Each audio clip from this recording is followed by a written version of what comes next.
Hello everyone, welcome करती हूँ आप सभी का अपने इस चैनल पर। हम पढ़ रहे थे chapter cell the unit of life. उसमें हमने प्रोकैरियोटिक सेल खत्म कर लिया था और यूकैरियोटिक सेल स्टार्ट किया था। लास्ट वीडियो में हम प्लांट के सेल वॉल के बारे में पढ़ रहे थे, जिसमें हमने देखा था कि प्लांट में 4 तरीके के सेल वॉल पाए जाते हैं: मेरिस्टेमेटिक, पैरेन्काइमा, कॉलनकाइमा और स्क्लेरेन्काइमा। इसमें मेरिस्टेमेटिक और पैरेन्काइमा सेल में प्राइमरी सेल वॉल देखने को मिलती है, जबकि कॉलनकाइमा और स्क्लेरेन्काइमा में सेकेंडरी सेल वॉल देखने को मिलती है। अब देखिए, जो हमारा मेरिस्टेमेटिक सेल होता है उसमें जो अपनी प्राइमरी सेल वॉल की लेयर है वो थोड़ी सी थिन होती है, जबकि जो पैरेन्काइमा होता है उसमें थोड़ी सी थिक हो गई होती है। कॉलनकाइमा में प्राइमरी सेल वॉल और सेल मेम्ब्रेन के बीच में सेकेंडरी सेल वॉल का थोड़ा थोड़ा डिपोजिशन होना स्टार्ट हो गया होता है, जबकि स्क्लेरेन्काइमा में प्राइमरी सेल वॉल और सेल मेम्ब्रेन के बीच में अच्छी तरीके से सेकेंडरी सेल वॉल डिपॉजिट हो गई होती है। ठीक है, और जब सेकेंडरी सेल वॉल अच्छी तरह से डिपॉजिट हो जाती है तो सेल हमारा डेड हो जाता है, उसमें कोई भी ट्रांसपोर्ट नहीं हो पाता। इतना हमने पढ़ लिया था। अब हम पढ़ने जा रहे हैं एक और नए ऑर्गेनेल के बारे में, जो कि है Indo membrane system. Indo membrane system, Indo यानी कि इनसाइड,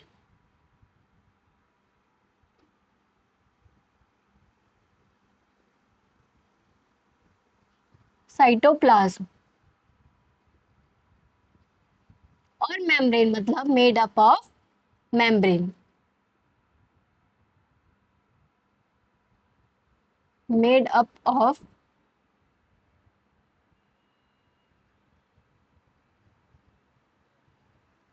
मेम्ब्रेन। और मेम्ब्रेन कौन सी होगी? मैंने बताया था जनरली मेम्ब्रेन जो है वो लिपिड की ही मिलती है, इसकी होगी लिपिड की। तो इंडो मेम्ब्रेन सिस्टम यानी कि साइटोप्लाज्म के अंदर मेम्ब्रेन के बने हुए स्ट्रक्चर्स जो कि एक सिस्टम में काम करेंगे, एक टीम में काम करेंगे, उन सभी ऑर्गेनल्स को हम किस में डालेंगे? इंडो मेम्ब्रेन सिस्टम के अंदर। अब देखिए, इसकी मीनिंग क्या है? Organelles that made up of membrane, वो ऑर्गेनल्स जो कि मेम्ब्रेन के बने हुए हैं plus act in coordinated manner, यानी कि कोऑर्डिनेटेड वे में काम करेंगे, एज अ टीम काम करेंगे। देखिए, फॉर एग्जाम्पल मान लीजिए ये न्यूक्लियस है। न्यूक्लियस के बाहर हमारा इंडोप्लाज्मिक रेटिकुलम देखने को मिलता है। इंडोप्लाज्मिक रेटिकुलम में हम जानते हैं कि प्रोटीन की फोल्डिंग होती है। जब प्रोटीन की फोल्डिंग हो जाएगी तो ये वेसिकल्स के फॉर्म में बाहर आएगा और गोल्जी बॉडी के पास जाएगा। इसमें इसके एंजाइम्स में कुछ चेंज होगा, उसके बाद या तो ये सेल के बाहर भी रह सकता है और सेल के अंदर भी रह सकता है। तो अब देखिए, यहाँ पर हमारा ईआर, वेसिकल्स और गोल्जी बॉडी ने साथ में मिलकर काम किया, तो हम इसे क्या कह देंगे? ये किसका पार्ट है? इंडो मेम्ब्रेन सिस्टम का पार्ट है। जबकि ये किसके बने हुए हैं? मेम्ब्रेन के भी बने हुए हैं, प्लस कोऑर्डिनेटेड वे में काम भी कर रहे हैं। और यहाँ पे देखिए एक माइटोकॉन्ड्रिया भी है। माइटोकॉन्ड्रिया जो है वो सेमी ऑटोनोमस ऑर्गेनल होता है। हमने पढ़ा है माइटोकॉन्ड्रिया और प्लाज्मिड जो है, माइटोकॉन्ड्रिया और प्लास्टिड जो है वो सेमी ऑटोनोमस स्ट्रक्चर्स होते हैं। मतलब ये अपना लगभग काम खुद ही खत्म कर लेते हैं, ये टीम में काम नहीं करते हैं, इन सिस्टम ये काम नहीं करते हैं। अब देखिए, इसके एग्जाम्पल कौन कौन से हो सकते हैं? Golgi body, endoplasmic reticulum, lysosome और वैक्यूल्स। सबके सब किसके पार्ट हैं? इंडो मेम्ब्रेन सिस्टम के पार्ट है, मेम्ब्रेन के बने हुए हैं और कोऑर्डिनेटेड फंक्शन होता है इनका। अब देखिए, जो इंडो मेम्ब्रेन सिस्टम का पार्ट नहीं है, कौन इंडो मेम्ब्रेन सिस्टम का पार्ट नहीं होता? माइटोकॉन्ड्रिया, प्लास्टिड और पेरोक्सिसोम्स, ये तीनों के तीनों जो हैं वो इंडो मेम्ब्रेन सिस्टम के पार्ट नहीं होते हैं, ये किसी टीम में काम नहीं करते। अब देखिए, इंडोप्लाज्मिक रेटिकुलम। इंडोप्लाज्मिक रेटिकुलम का मतलब क्या है? सबसे पहला मैं पढ़ने जा रही हूँ इसमें से, इन सारे एग्जांपल्स में से पहला मैंने उठाया इंडोप्लाज्मिक रेटिकुलम। इंडोप्लाज्मिक रेटिकुलम यानी कि इंडो यानी इनसाइड, प्लाज्मिक यानी कि साइटोप्लाज्म, रेटिकुलम यानी कि मेम्ब्रेन, यानी कि साइटोप्लाज्म के अंदर एक मेम्ब्रेन वाला स्ट्रक्चर होता है, उसे हम क्या बोलते हैं? Endoplasmic reticulum. ये ट्यूब के जैसे भी हो सकते हैं और नेटवर्क भी बना सकते हैं। ठीक है, अब देखिए, जो हमारा इंडोप्लाज्मिक रेटिकुलम है वो हम लाइट माइक्रोस्कोप से नहीं देख सकते, हमें इलेक्ट्रॉन माइक्रोस्कोप से अगर हम देखें तो वो विजिबल होता है। अब देखिए, ये जो इंडोप्लाज्मिक स्ट्रक्चर है ये क्या करता है? साइटोप्लाज्म को दो पार्ट्स में डिवाइड कर लेता है, लुमिनल कंपार्टमेंट में और एक्स्ट्रा लुमिनल कंपार्टमेंट में। यहां मैं समझा देती हूँ।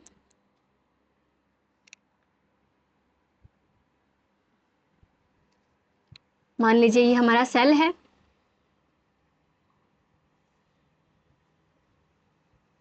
ये हमारा न्यूक्लियस, ये हो गया क्रोमेटिन। अब ये हो गया हमारा इंडोप्लाज्मिक रेटिकुलम। अब देखिए, जो तो हमारा इंडोप्लाज्मिक रेटिकुलम के अंदर वाला पार्ट है उसे हम बोलेंगे लुमिनल कंपार्टमेंट, इसे हम बोलेंगे लुमिनल कंपार्टमेंट।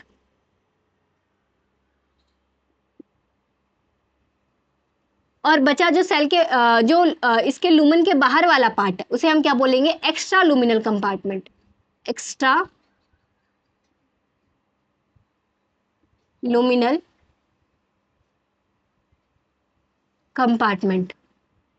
ठीक, तो जो हमारा इंडोप्लाज्मिक रेटिकुलम है वो साइटोप्लाज्म को दो पार्ट्स में डिवाइड कर देता है, एक लुमिनल कंपार्टमेंट और दूसरा एक्स्ट्रा लुमिनल कंपार्टमेंट में। इसे इरेज कर देती हूँ, बस समझाने के लिए ड्रॉ किया था मैंने। अब देखिए जो इंडोप्लाज्मिक रेटिकुलम है वो भी दो टाइप के हो सकते हैं, रफ इंडोप्लाज्मिक रेटिकुलम और स्मूथ इंडोप्लाज्मिक रेटिकुलम। इसको मैं अभी एक्सप्लेन करूंगी। जैसे कि यहाँ पे दिखाया हुआ है, ये मान लीजिए हमारी न्यूक्लियर मेम्ब्रेन है, ये हमारा न्यूक्लियस हो गया, ये इसका क्रोमेटिन हो गया, ये न्यूक्लियस हो गया, और ये हो गई उसकी मेम्ब्रेन। इसकी मेम्ब्रेन से लगा हुआ है हमारा रफ इंडोप्लाज्मिक रेटिकुलम और ये लगा हुआ है हमारा स्मूथ इंडोप्लाज्मिक रेटिकुलम। इसके जो अंदर वाला पार्ट है उसे हम लूमन कहते हैं। ठीक, अब देखिए ईआर बनता कैसे है, हाउ ईआर डेवलप्स। जो न्यूक्लियर इन्वेलप है ना उसी से बनता है हमारा रफ इंडोप्लाज्मिक रेटिकुलम, इसीलिए तो देखिए एकदम उसके क्लोज प्रॉक्सिमिटी में है। तो जो हमारा न्यूक्लियस है, न्यूक्लियस की मेम्ब्रेन है, वही बनाती है हमारे रफ इंडोप्लाज्मिक रेटिकुलम को। अब इसकी लोकेशन कहाँ है, क्लोज टू न्यूक्लियस। अब इसमें से अगर हम राइबोसोम को रिमूव करते, रफ इंडोप्लाज्मिक रेटिकुलम में से अगर हम राइबोसोम को रिमूव करते तो हमारा बनता है स्मूथ इंडोप्लाज्मिक रेटिकुलम।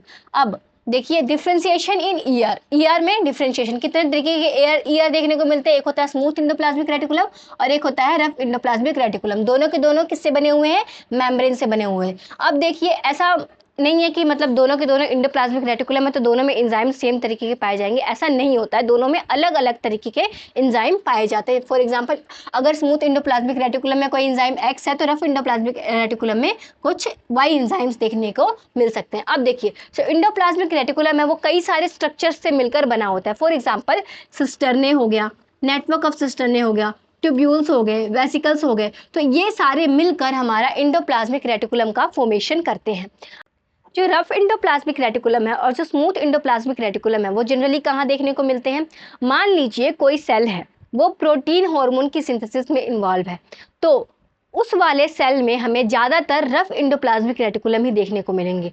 और अगर कोई सेल स्टीरॉयडल हार्मोन या लिपिड हार्मोन की सिंथेसिस में इन्वॉल्व है तो उस वाले सेल में हमें स्मूथ इंडोप्लाज्मिक रेटिकुलम देखने को मिलेंगे। जैसे कि यहाँ पर मान लीजिए कोई एक ग्लैंड सेल मैंने ड्रॉ किया हुआ है जो कि प्रोटीन हार्मोन की सिंथेसिस करता है, तो इस वाले सेल में हमें कैसे इंडोप्लाज्मिक रेटिकुलम देखने को मिलेंगे, रफ इंडोप्लाज्मिक रेटिकुलम। ठीक, अब देखिए जैसे कि एग्जाम्पल के लिए फीमेल की जो ओवरी होती है, फीमेल की जो ओवरी होती है उसमें एक स्ट्रक्चर पाया जाता है कॉर्पस ल्यूटियम। ये जो है ये प्रोजेस्टेरोन हार्मोन बनाने में हेल्प करता है। ये एक ऐसा सेल है कॉर्पस ल्यूटियम जो प्रोजेस्टेरोन हार्मोन बनाने में हेल्प करता है। इसका नेचर क्या होता है, लिपिड्स होते हैं। इसका नेचर स्टीरॉयडल होता है जो कि किसके बने हुए होते हैं, लिपिड्स से बने हुए होते हैं। ठीक, तो इस वाले सेल में हमें कौन सा इंडोप्लाज्मिक रेटिकुलम देखने को मिलेगा, स्मूथ इंडोप्लाज्मिक रेटिकुलम। एक छोटा सा डिफरेंस मैं बता देती हूँ, एक डिफरेंस यहाँ पे करवा दे रही हूँ स्मूथ इंडोप्लाज्मिक रेटिकुलम और रफ इंडोप्लाज्मिक रेटिकुलम का, उससे आपको ज़्यादा क्लियर हो जाएगा। तो ठीक है, अब हम देखने जा रहे हैं रफ इंडोप्लाज्मिक रेटिकुलम और स्मूथ इंडोप्लाज्मिक रेटिकुलम का डिफरेंस। देखिए जो रफ इंडोप्लाज्मिक रेटिकुलम होता है उसमें राइबोसोम्स अटैच होते हैं और जो स्मूथ इंडोप्लाज्मिक रेटिकुलम होता है उसमें राइबोसोम्स अटैच नहीं होते। जैसे कि मैंने यहाँ पे आपको एक स्ट्रक्चर नहीं दिखाया था, ये सेल था हमारा, इसमें न्यूक्लियस था और यहाँ पर हमारा इंडोप्लाज्मिक रेटिकुलम था, तो इससे हमारा राइबोसोम अटैच था। इसको हमने बोल दिया था रफ इंडोप्लाज्मिक रेटिकुलम, है ना। और यहीं पे हमारा था एक और, इसमें हमारा राइबोसोम अटैच नहीं था तो इसे हमने बोल दिया था स्मूथ इंडोप्लाज्मिक रेटिकुलम। ठीक, तो वो इंडोप्लाज्मिक रेटिकुलम जिसमें हमारा राइबोसोम अटैच होता है उसे हम बोलते हैं रफ इंडोप्लाज्मिक रेटिकुलम, और जिसमें हमारा राइबोसोम अटैच नहीं होता है उसे हम बोलते हैं smooth endoplasmic reticulum.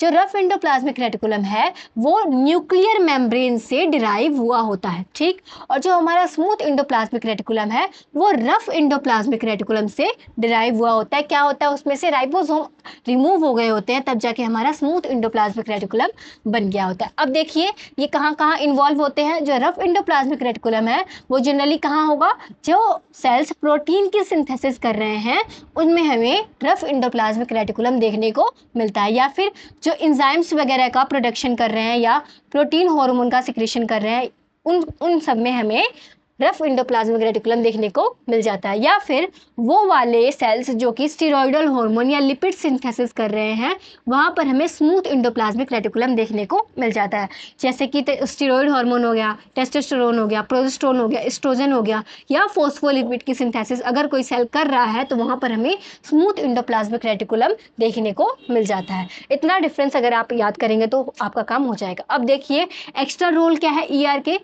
Endoplasmic reticulum के कुछ एक्स्ट्रा रोल्स भी होते हैं जो कि हमारे मसल सेल्स होते हैं। जो हमारे मसल सेल्स होते हैं उसमें हमें देखने को मिलता है एक सार्कोप्लाज्मिक रेटिकुलम। इसका काम क्या होता है, ये कैल्शियम को स्टोर करके रखता है। ये जनरली किसका बना है, स्मूथ इंडोप्लाज्मिक रेटिकुलम का बना हुआ होता है। और एक और जगह हमें इंडोप्लाज्मिक रेटिकुलम देखने को मिलता है जो कि है हमारा न्यूरॉन। न्यूरॉन के अंदर जो हमारा सेल बॉडी और जो डेंड्राइट्स होते हैं उसके अंदर मीजल्स ग्रैन्यूल प्रेजेंट होते हैं जो कि जनरली किसके होते हैं, ईआर के। जो वहाँ पे ईआर का फंक्शन क्या होगा, वो प्रोटीन वगैरह के सिंथेसिस में हेल्प कर रहा होगा। मेन फंक्शन इसका प्रोटीन वगैरह के सिंथेसिस करना ही होता है। ठीक, तो यहाँ पर आकर हमारा खत्म होता है इंडो मेम्ब्रेन सिस्टम। अब हम नेक्स्ट करेंगे गोल्जी बॉडी वगैरह के बारे में। आज हमने पढ़ा इंडोप्लाज्मिक रेटिकुलम के बारे में, नेक्स्ट हम पढ़ेंगे गोल्जी बॉडी के बारे में। ठीक, तो यहाँ पर आकर हमारा इंडोप्लाज्मिक रेटिकुलम खत्म हो जाता है। हमने इंडो मेम्ब्रेन सिस्टम का एक पार्ट कवर कर लिया है। नेक्स्ट हम पढ़ेंगे गोल्जी बॉडी के बारे में। तब तक के लिए थैंक यू वेरी मच।